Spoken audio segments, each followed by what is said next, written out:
प्यारे बच्चों, आओ समझें विज्ञान कक्षा 8 पाठ 3 परमाणु की संरचना भाग 1 में हम सभी ने तत्व, शुद्ध पदार्थ, अणु, परमाणु, यौगिक, मिश्रण आदि की परिभाषाओं के अतिरिक्त भिन्न भिन्न समय पर प्रस्तुत परमाणु मॉडल के बारे में जाना। इस भाग 2 में हम परमाणु संख्या, द्रव्यमान संख्या, संयोजकता एवं समस्थानिक के बारे में अध्ययन करेंगे। परमाणु संख्या या परमाणु क्रमांक किसे कहते हैं? सर्वप्रथम हम सबको पता है कि किसी परमाणु में मुख्यतः 3 मूल कण उपस्थित होते हैं। प्रोटॉन जो धनावेशित होता है, न्यूट्रॉन जो उदासीन होता है, इलेक्ट्रॉन जो ऋणावेशित होता है। नाभिक में न्यूट्रॉन एवं प्रोटॉन उपस्थित होते हैं। उपस्थित प्रोटॉनों की संख्या को ही हम परमाणु संख्या या परमाणु क्रमांक कहते हैं। अब परिभाषा को हम देखते हैं। किसी तत्व के परमाणु के नाभिक में उपस्थित प्रोटॉनों की संख्या को परमाणु संख्या अथवा परमाणु क्रमांक कहते हैं। इसे Z से प्रदर्शित करते हैं, यानी परमाणु संख्या बराबर प्रोटॉन की संख्या। चूंकि परमाणु उदासीन होता है, उदासीन होने का अर्थ है प्रोटॉनों की संख्या और इलेक्ट्रॉनों की संख्या बराबर होगी, अर्थात जितने धनावेशित कण होंगे उतने ही ऋणावेशित कण उपस्थित होंगे। जैसे देखिए, ये इस चित्र में एक हीलियम का परमाणु बना हुआ है। इसमें धनावेशित कण कितने हैं? प्रोटॉन हमारे 2, और ऋणावेशित कण कितने हैं? इलेक्ट्रॉन 2। तो 2 धनावेशित 2 ऋणावेशित, अतः यह परमाणु हमारा विद्युत उदासीन है।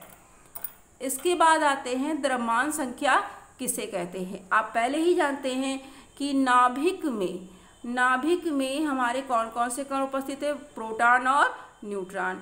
नाभिक में उपस्थित प्रोटॉनों और न्यूट्रॉनों की संख्या को ही हम द्रव्यमान संख्या कहते हैं। आइए इस चित्र से समझें। जैसे इस चित्र में हमारे प्रोटॉन कितने हैं?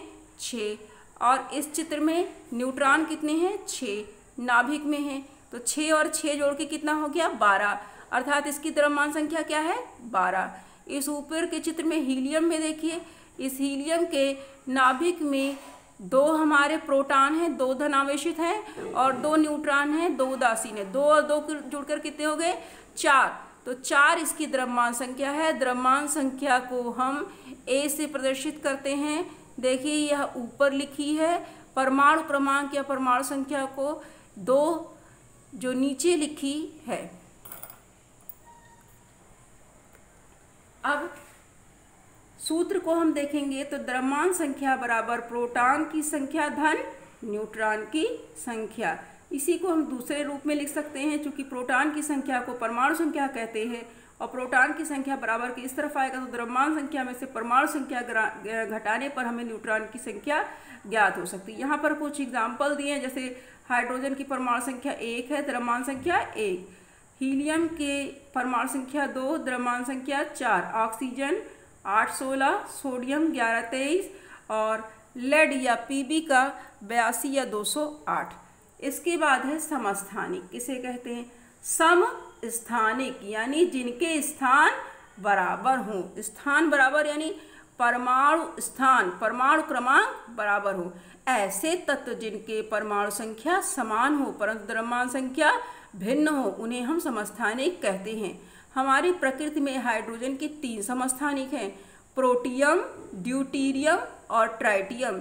नीचे देखिए सबके 1 लिखा है, 1H1, 1H2, 1H3, यानी 1 सबकी परमाणु संख्या क्या है? 1। सबकी परमाणु संख्या या परमाणु क्रमांक 1 होने का मतलब है इनके स्थान समान हैं, समस्थानिक कहलाएंगे।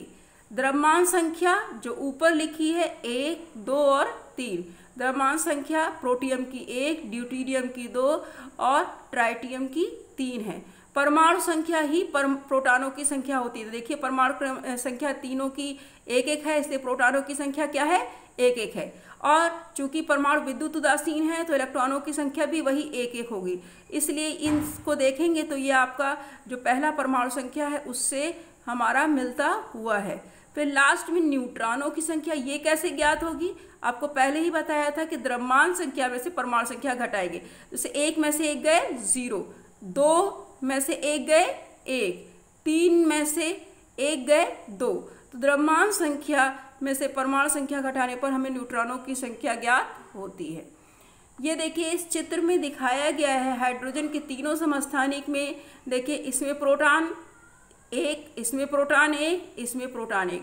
प्रोटॉन समान होने का मतलब है परमाणु संख्या समान है, अतः ये समस्थानिक होंगे। तीनों में परमाणु संख्या समान है और साथ ही साथ प्रोटॉन की संख्या समान है, और उदासीन होने के कारण तीनों में इलेक्ट्रॉन की संख्या भी समान है। इसमें भी एक इलेक्ट्रॉन, इसमें भी एक इलेक्ट्रॉन, इसमें भी इलेक्ट्रॉन। परंतु इनके जब हम द्रव्यमान संख्या की बात करते हैं तो इसकी द्रव्यमान संख्या 0, न्यूट्रॉन की संख्या उसमें क्या है 0, इसमें न्यूट्रॉन की संख्या 1 और इसमें न्यूट्रॉन की संख्या क्या है 2। फिर है आयन। आयन कैसे बनते हैं, आयन क्या होते हैं। अभी तक हमने बात की कि परमाणु विद्युत उदासीन होता है, जितने इसमें प्रोटॉन होते हैं यानी धनावेश उतने ही उसमें इलेक्ट्रॉन होते हैं। अभी तक आपने सारे उदाहरण में यही देखा, प्रोटॉन और इलेक्ट्रॉन की संख्या बराबर होती है। परंतु यदि प्रोटॉन एवं इलेक्ट्रॉन की संख्या में परिवर्तन हो जाए किसी परमाणु में तो हमारे आयन प्राप्त होते हैं। जैसे इस चित्र में देखिए यहाँ पर सोडियम एटम है, सोडियम परमाणु है और सोडियम परमाणु में 11 प्रोटॉन और 11 इलेक्ट्रॉन आपको चित्र में दिख रहे हैं। 11 प्रोटॉन है यानी 11 धन है और 11 इलेक्ट्रॉन है और 11 ऋण है। एक इसमें से इलेक्ट्रॉन कहाँ चला गया, क्लोरीन के पास, तो इसके पास कितने रह गए 11 प्रोटॉन और 10 इलेक्ट्रॉन। अब ज़्यादा क्या हो गया है, ज़्यादा प्रोटॉन यानी धनावेश, प्रोटॉन यानी धनावेश के ज़्यादा होने के कारण इस पर क्या आ गया धनावेश। देखिए आ गया, ये सोडियम आयन बन गया।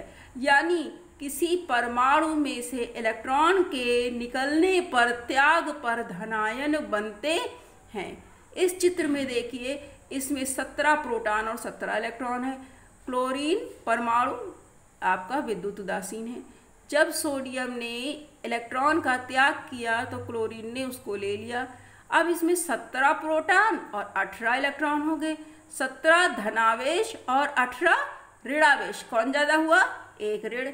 यह देखिए इस पे एक ऋण आ गया, ये क्या बन गया क्लोराइड आयन, एक ऋणावेशित आयन बन गया।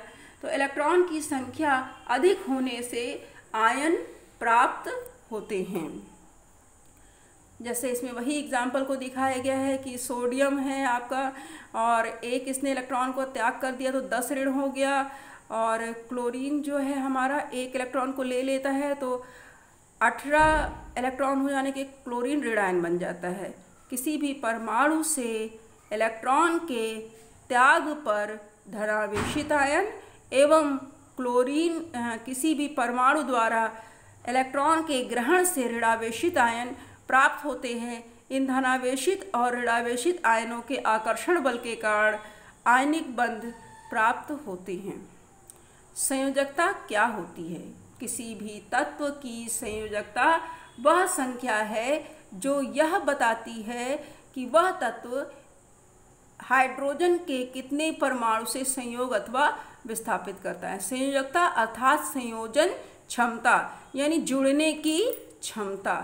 जैसे इस चित्र में आप देखेंगे हाइड्रोजन की संयोजन क्षमता 1, ऑक्सीजन की 2, नाइट्रोजन की 3, कार्बन की 4। अधिकांशतः इनके हाइड्रोजन से जुड़ने की क्षमता को ही हम संयोजकता या संयोजन क्षमता कहते हैं। H2O, ऑक्सीजन जब हाइड्रोजन से जुड़ेगा H2O, नाइट्रोजन जब हाइड्रोजन से जुड़ेगा तो NH3, इसलिए इसकी संयोजकता कितनी है 3। कार्बन जब हाइड्रोजन से जुड़ेगा CH4, अतः इसकी संयोजकता 4 हो गई। इसको हम बैलेंस शेल या आखिरी संयोजी कक्ष भी कहते हैं, जिसमें उपस्थित इलेक्ट्रॉनों की संख्या को भी हम संयोजकता के रूप में परिभाषित कर सकते हैं। इसमें कुछ तत्वों की संयोजकता उदाहरण स्वरूप दी गई है। हाइड्रोजन की 1, कार्बन की 4, सोडियम की 1, ऑक्सीजन की 2, मैग्नीशियम की 2, कैल्शियम की 2। हमने क्या सीखा, परमाणु पदार्थ की मूलभूत इकाई है। 2 या 2 से अधिक परमाणु आपस में मिलकर क्या बनाते हैं, अणु। डाल्टन के अनुसार परमाणु अविभाज्य कण है, पर ऐसा नहीं है।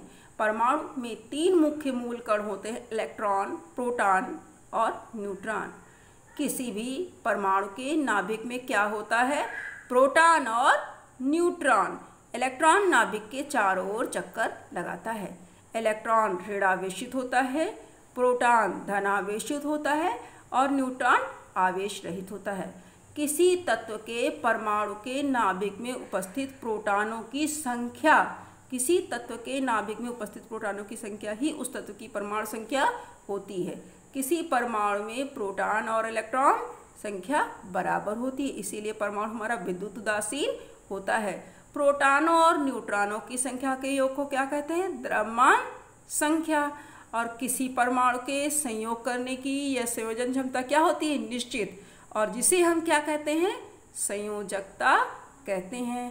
थैंक यू प्यारे बच्चों। अगले भाग 3 अंतिम भाग में हम अभ्यास प्रश्न को हल करेंगे।